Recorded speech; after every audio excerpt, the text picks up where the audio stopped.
Hello. So this morning I'm going to be going over the first of the dragon stance moves. Before I do, can I just emphasise that although I am demonstrating each of the 18 moves of the Shibashi set in turn, for any regular practice that you want to do, please just stick to the 4 moves that I demonstrate each week in these videos. It is quite important to do that because they are energetically balanced. And even when I've done all the 18 moves, although I will be doing a full-length video to show how they all fit together, it really is much better if you can manage to get a face-to-face with me so I can see you as you're actually doing the move. I mean, it can even be done via Skype at a pinch.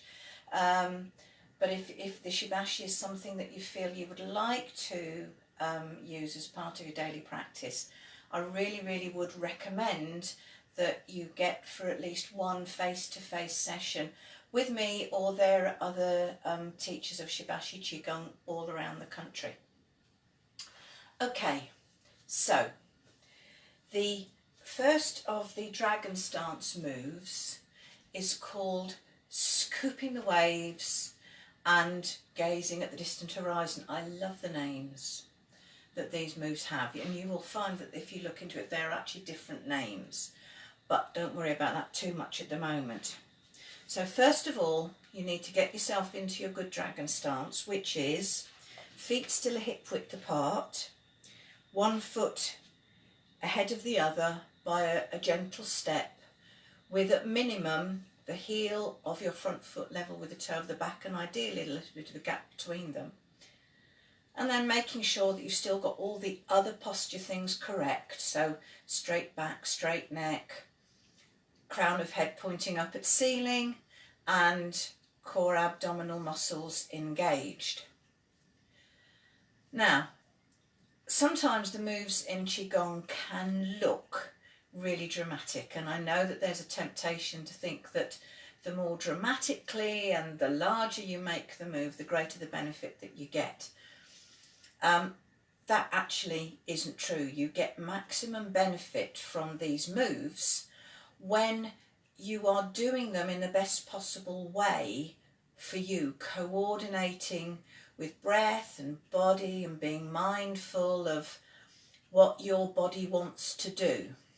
So when done by somebody who has been practicing qigong for decades and does nothing else much except practice qigong, scooping the waves and gazing at the distant horizon looks something like this.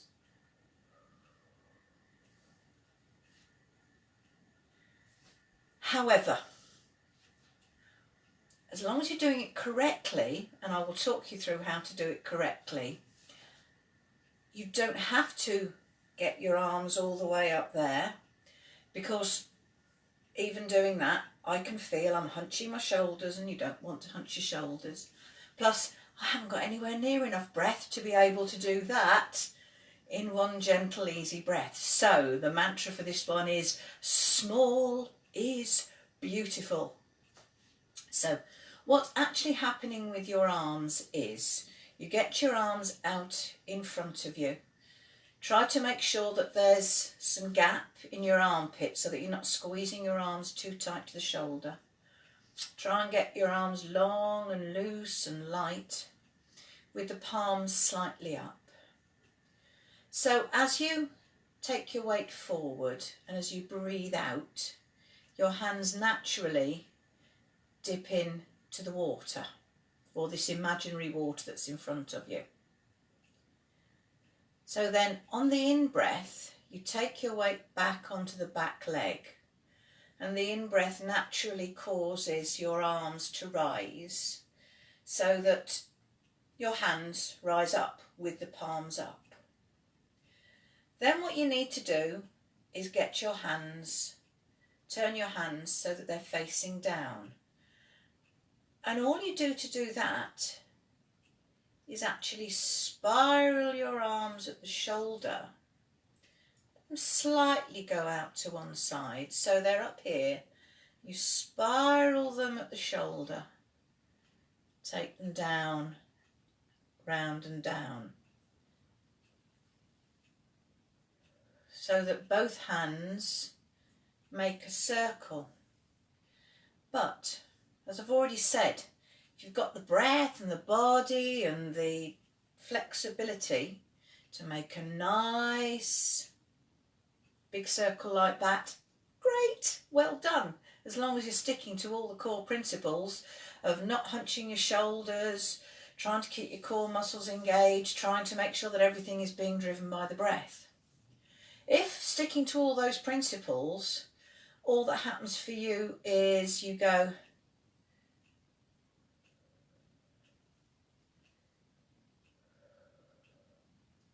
well done. Because I keep saying it's not about doing it perfectly, it's about doing it perfectly for you. Any attempt to overstretch actually works against what you're trying to do, because when you hunch your shoulders, if you take your arms too high, it's uncomfortable, which means that you are actually blocking the flow of qi, which means that you're actually working against what you're trying to do. It can also be quite painful, and again, pain is also a sign that you are actually blocking the flow of qi. It's not only your shoulders. If you try to stretch up too high, you're probably going to start feeling it in those muscles as well, because although it's the arms that move, it's actually the whole body that can be being moved with your breath. So small is beautiful. So scooping the waves and gazing at the distant horizon. On the out breath, your weight should come forward onto your front knee and your hands gently float down into this imaginary rock pool or into the waves. And as you breathe in, your weight goes onto the back knee as if you're trying to hitch onto a bar stool.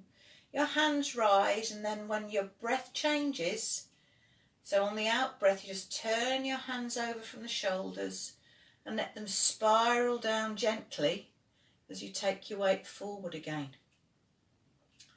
You then, in an ideal world, do a few repetitions with that leg leading, and then at a certain point just gently slide the other foot forward so that you repeat the move with the other leg leading. That's important because this is all about balancing your energy and balancing your energy flow. I should say that this move is also all about actually moving your energy up again. You may remember, if you've been watching these videos right from the start, that the first move, opening the gates, I said was all about filling up your lower dantian with energy. Well, this move is also about doing something very similar. So, having said that, I'll just repeat that for personal practice, please just stick to the 4 or 5 moves that I do in these videos because they are energetically balanced. So, take a moment, get yourself into your nice good bear stance or side by side stance, for forward stance. It can be called a number of things. I call it bear stance. If you think about how a bear sits, it's very strong, it's very upright, it's very straight, and you get the feeling you can't just knock a bear over when it's sitting there all strong and balanced. And that's kind of the feeling that you need to be getting when you're in bear stance. So, make sure your feet are parallel, knees very slightly relaxed, back straight, neck straight, chin tucked in so crown of head is pointing up at the ceiling. Arms hanging loosely by your sides, remembering to make sure that there's a gap in your armpit so your arms aren't hunched against your sides. And just for a moment, just stand and breathe. Remind yourself this is your time, and you're taking this time because you're worth it.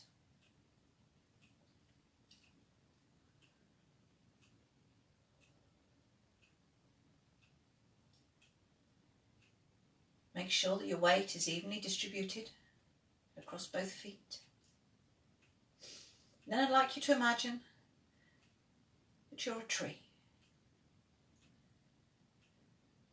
I'd like you to imagine the roots growing out of your feet, growing down deep into the earth, anchoring you, grounding you, and helping you be strong.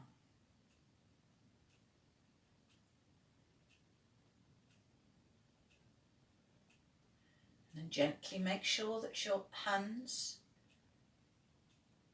are situated so that the palms are facing backwards.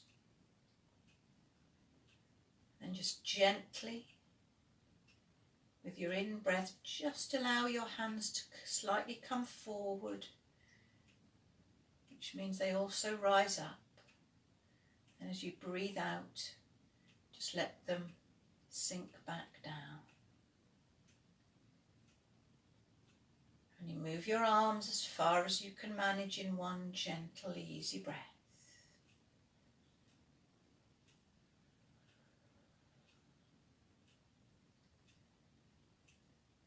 Be very mindful of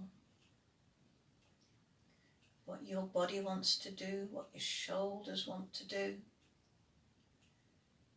Don't do anything that causes any discomfort, and remember, you need to be working within 70% of your maximum ability.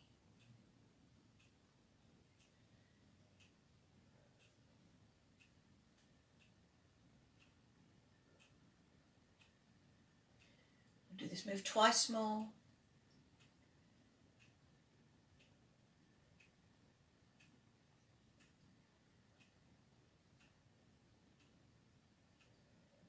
Bottom, just relax and let go.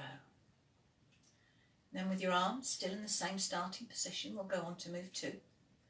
This time, as you breathe in, your hands float up again, but then spiral your arms from the shoulders so your fingers point towards each other, and then as you breathe out, spiral them back down as your hands float down. Now, doing this on the in-breath, you may find that your arms naturally spread apart slightly on this move. But only do what your breath and your body is comfortable with.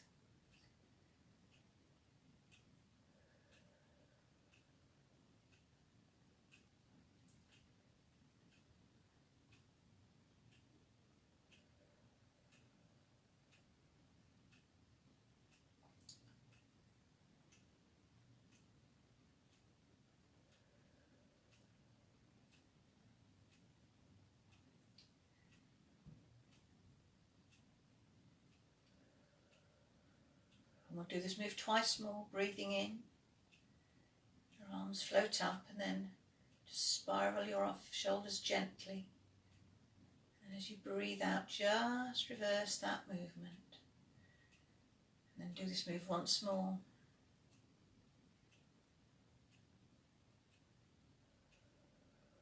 Breathe out.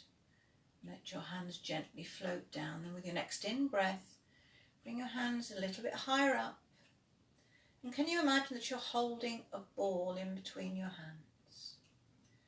And as you breathe out, I want you to sink slightly on your left side and just let one arm uncurl. As you breathe in, right arm comes up and the left arm, and everything comes back to the middle. Then do the same on the other side, sinking slightly on the right and letting the left arm float out.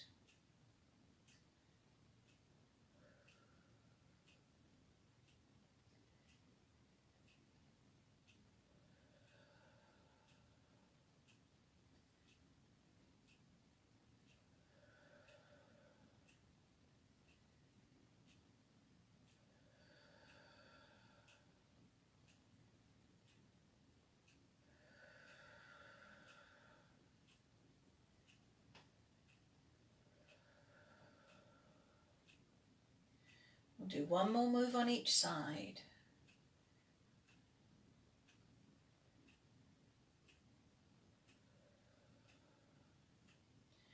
the in-breath, bring everything to the balance point, and then turn your arms out, palms out, and let your arms gently sweep down by your side. And on the in-breath, let them rise up again. This move is called parting the clouds.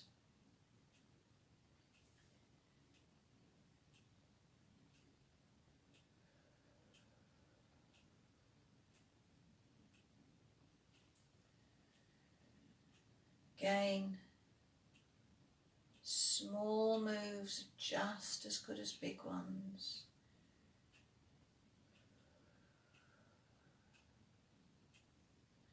In fact, small moves are better if a large move would cause you discomfort. We'll do this move twice more.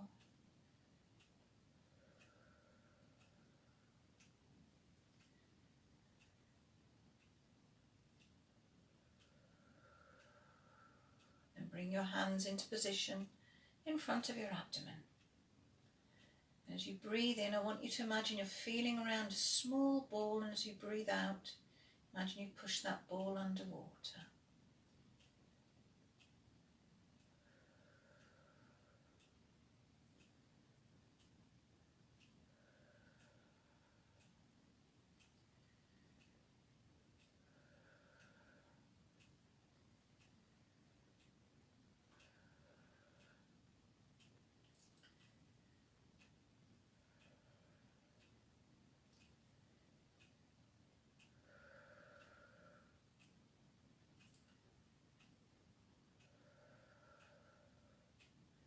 Breathe in, imagine you feel around that small ball, and as you breathe out, push it underwater. And then last time for this move,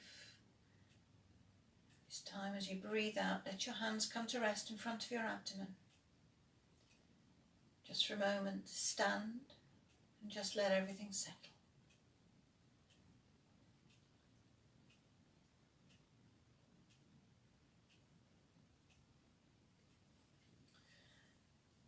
And then when you're ready, get yourself into position. Seated, standing or lying, whatever you want to do for the meditation, which as ever will begin with the sound of the singing bowl sounding 3 times. Third time I'll let the sound die away naturally, and I'd like you to follow that sound, keep your attention on that sound until the sound fades into silence.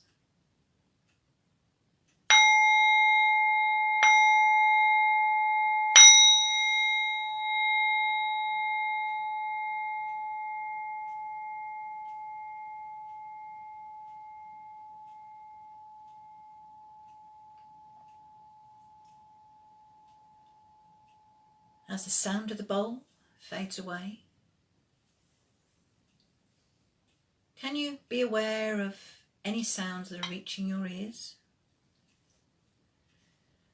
Don't go looking for sounds, don't go reaching for them, just notice the sounds that naturally come into your ears. Let go of the natural tendency to want to identify or classify the sounds. Just observe and note what your ears are receiving.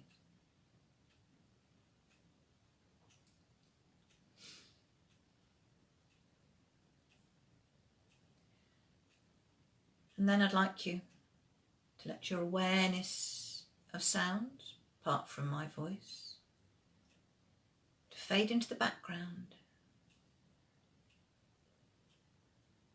Close your eyes if you wish, but you don't have to do mindfulness with your eyes shut. It's entirely up to you. But now I'd like you to let your attention move to where your body is in the chair or the bed or wherever you are.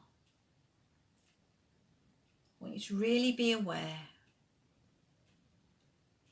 of where your body is, the position it's in, anything that's touching you, the bed, the chair, the cushion, the floor. Really be aware of every place where your body is touching something.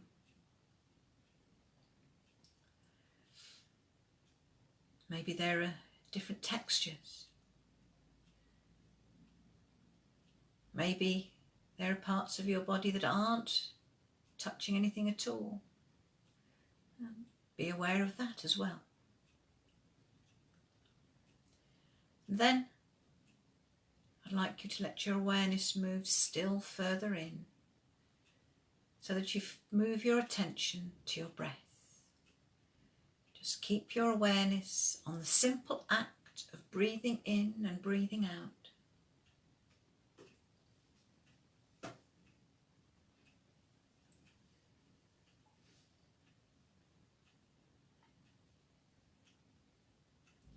What do you notice about each breath?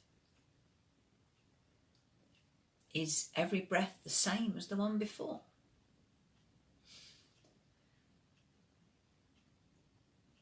Let go of the natural tendency to wonder if you're doing it right or if you should be noticing something different. Whatever you are doing and whatever you are noticing is perfect for you. Because mindfulness is not about clearing your mind, it's about being aware of what your mind is doing. At the moment, all I'm asking you to do is to be aware of your breath.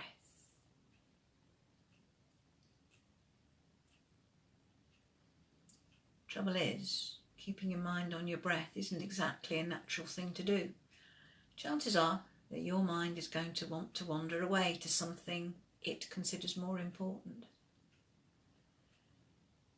When you notice that your mind has wandered away, I want you to congratulate yourself, because by noticing that your mind has wandered away, you've succeeded in being mindful. Then I want you to lead your mind gently back to focusing on every in-breath and every out-breath. Because whatever else may be going on, right here, right now, all that matters is just this breath coming in and just this breath going out. So, what is it that you notice about each breath?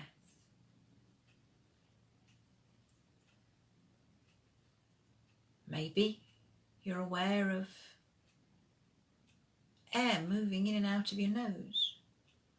Maybe you can notice that as you breathe in, the air is cold. When you breathe out, the air is warmer. Maybe you notice air moving in your back of your nose or in the back of your throat. Maybe you're aware of muscles moving in your chest or in your tummy. Whatever you're aware of, just keep your attention there. Just whatever comes most strongly to your attention, just let your mind rest there. And if there's nothing that particularly comes to your attention, just register a blank. Just be aware of what your mind is aware of.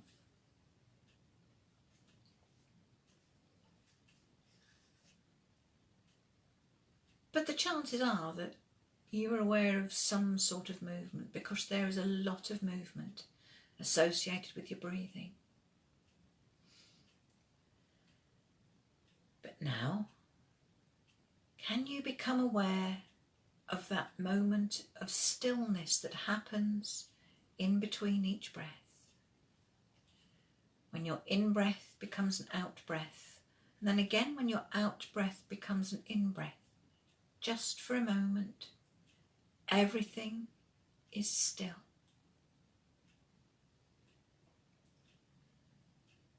I don't want you to hold your breath or change your breath in any way. Just try to become aware of that brief moment of stillness. And as you find that moment of stillness, maybe you can be aware of how that makes you feel.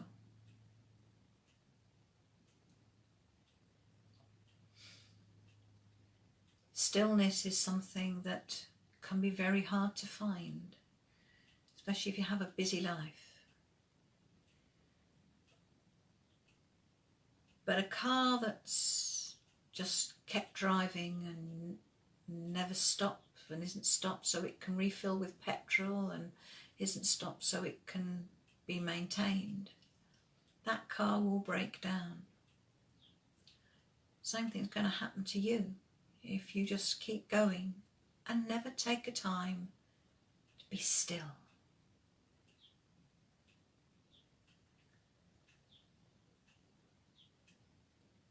So can you use your breath as an anchor to help you find that moment of stillness anytime that you need it?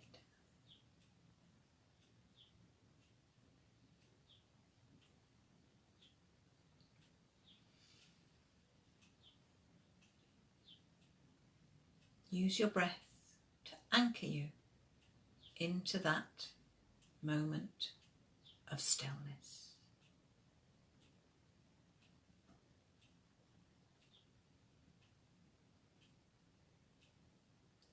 Now it's time to start to let your awareness move outwards.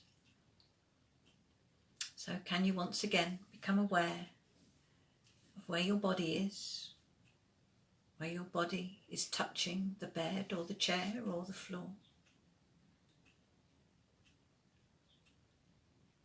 And let your awareness move outwards again so that you become aware once more of the room.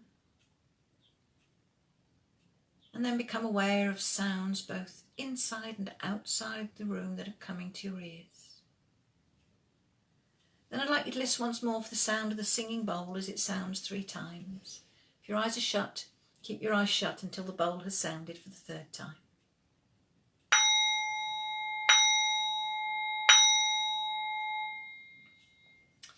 So bring yourself back to normal awareness.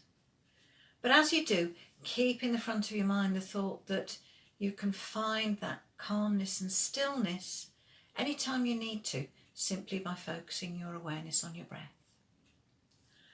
Thank you for watching this video. I did notice I lost connection very briefly. I hope it didn't interrupt the video too much. It was partway through the meditation, so hopefully not a major problem. If you've enjoyed this video, do please let me know. If you've got any comments or there's anything specific you'd like to ask me to cover in future videos, please leave a comment or PM me. Feel free to share this video with any of your friends that you think might benefit from it. And if you enjoy these videos and think you could do with a bit more of that, then please, please, please go to my Patreon page. The details are given at the top of the Crystal Wolf Qigong and Mindfulness page, which is probably where you found this video. The details are given there. Go to my page, and for the princely sum of $2 a month, you can double the video time that you get with me, because I do extra video time for sponsors. So do please consider doing that. Okay, thank you very much, and I look forward to seeing you all again next week.